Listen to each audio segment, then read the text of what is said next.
A quiet Lagos street at night. A convoy of SUVs crossed through traffic. Suddenly, a van screeches sideways, blocking the road. Armed men storm out, smashing windows, dragging a man screaming into the darkness, cut to black. In Nigeria's bustling city of Lagos, where fortunes rise and fall overnight, one man built an empire not on business, but on fear. He lived in mansions. He drove luxury cars. To neighbors, he was a quiet family man. But in the shadows, he was chaining wealthy businessmen to floors, demanding millions in ransom. This is the rise and fall of Chukwudumeme Onwuamadike. The world would come to know him as Evans, the billionaire kidnapper. Evans was born in 1981 in Umudun, a village in Newi North. His father was a struggling businessman. His mother raised him with firm discipline, but neighbors noticed something. Evans was restless, always hungry for more. Local elder. He was not like other boys. He wanted quick money. If you had one toy, he wanted 10. In Newi, a town of traders and millionaires, ambition was common, but Evans' ambition would take a darker path. As a teenager, he moved to Lagos to try his hand at the auto spare parts trade. For a while, he hustled, but then came the loss that changed everything. Customs seized the shipment worth over 25 million naira. Evans lost everything. He would later confess, "That was the day my life changed." From Lagos, he drifted to South Africa. There, rumors swirled of drug trafficking. He tasted fast wealth, betrayal, and early death. Shot in a dispute but survived. When he returned to Nigeria, he joined armed robbery gangs. Banks stormed in daylight, shootouts with police. But Evans realized robbery was too loud, too deadly, so he pivoted to kidnapping, a crime quieter, controlled, and far more profitable. By 2013, Evans had become more than a criminal. He was a strategist. He recruited carefully ex-robbers, expert drivers, gunmen, guards. He paid them well, ensuring loyalty and silence. But his greatest weapon wasn't guns, it was information. Insiders at airports tipped him off about wealthy travelers. Bank staff leaked details of big withdrawals. Market traders whispered about who had just struck gold. Evans had eyes everywhere. He set up safe houses across Lagos, Igando, Festac, Magodo. From the outside, normal homes, inside factories of despair, victims chained to iron hooks, fed scraps, starved of light. Meanwhile, Evans lived a double life. 2 mansions in Magodo, luxury cars, properties in Ghana, a quiet family man. Neighbor, he was polite, reserved, a good father as you would never suspect him. But at night, he plotted million-dollar abductions. His first kidnaps were smaller. Leo Abraham, 2012, 50 million naira ransom. Kingsley Nwokenta, 2012, abducted from a bar, ransom 15 million naira plus his Toyota Venza. Anthony Ozoanidobi, 2012, 50 million naira ransom. Each ransom confirmed it. Kidnapping was the perfect business. Soon, Evans escalated from naira to dollars, from weeks to months in captivity. The men Evans targeted were not faceless statistics. They were fathers, traders, entrepreneurs, men who had built their wealth through sweat and risk. To Evans, they were dollar signs, but to their families, they were everything. And while Evans abducted many, these 3 stories show the scale of his terror. Chief Raymond Okoye, Oduna Ichida.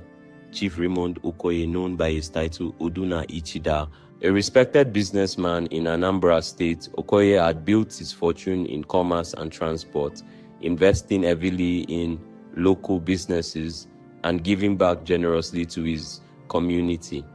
To many, he was a benefactor. To Evans, he was a prime target.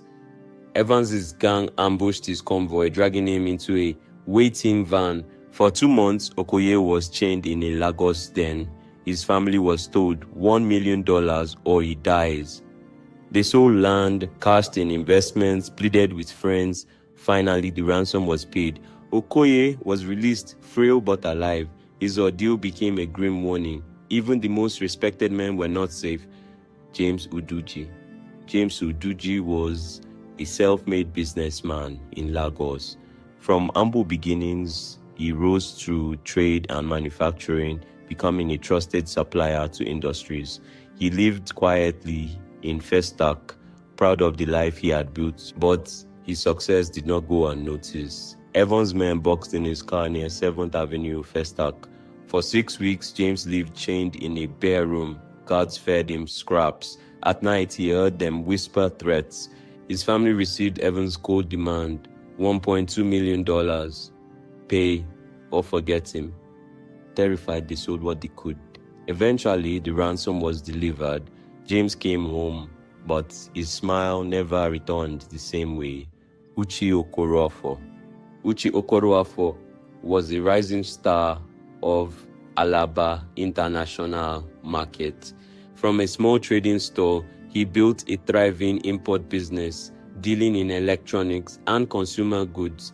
Colleagues admired his work ethic, his intelligence, his rapid rise. To Evans' network of informants, Uche's success was a red flag. Evans' men abducted Uche in Lagos. His captivity lasted nearly 90 days, 3 months of hunger, fear, and despair. Evans demanded $1 million. Uche's family liquidated businesses, relatives mortgaged property, friends pooled resources. At last, Evans collected his ransom. Uche stumbled out alive, but financially ruined, emotionally scarred. He survived, but he lost everything. Business, confidence. He was never the same man. Chief Okoye, James Uduji, Uche Okorafor. These were just 3 of Evans's many victims. Behind them stood others, traders, importers, oilmen, each forced to choose between bankruptcy and the loved one's life. Each story different, each story the same: chains, phone calls, ransoms in dollars. Evans turned human suffering into a business model. But his empire of fear was about to face the one thing he never anticipated: a victim who would escape. February 2017, Chief Donatus Dunu, a pharmaceutical boss, CEO Maidon Pharmaceutical Company, was abducted in Lagos. For 88 days, he was chained in an Igando den. Evans demanded 100 million naira. His family begged, but Evans was unmoved. Then one night, the chain slipped loose. Dunu slipped into the night, weak, barefoot, screaming for help. Neighbors rushed out, stunned to see a man in chains. His escape broke Evans' empire of silence. For the first time, police had testimony. They raided the Igando den. The manhunt for Evans began. June 2017. Surveillance led police to Evans' mansion in Magodo. Dawn. Armed officers surrounded the villa. The ghost was about to be cornered. On June 10, 2017, Evans was arrested. In his mansion, rifles, pistols, phones, SIM cards. His wives and children watched as he was led out in handcuffs. The press called him the Billionaire Kidnapper. Soon, Evans confessed, listing names of victims, ransom amounts, safe houses. He admitted demanding dollars because naira lost value. I turned to kidnapping to survive. It was safer than robbery. I demanded dollars. His trial stretched for years. Victims testified, families relieved torment. His lawyers argued, forced confessions. But in February 2022, the Lagos High Court found him guilty. Sentence: life imprisonment. Victims: no prison can give us back the peace he stole. But justice has spoken. Evans built an empire on fear, but no empire built on chains lasts forever. Today, he sits behind bars, his mansion's empty, his millions gone. but his story remains a warning. Because while Evans is gone, kidnapping still plagues Nigeria. Justice caught Evans, but fear still walks the streets. Tell us your thoughts in the comments section.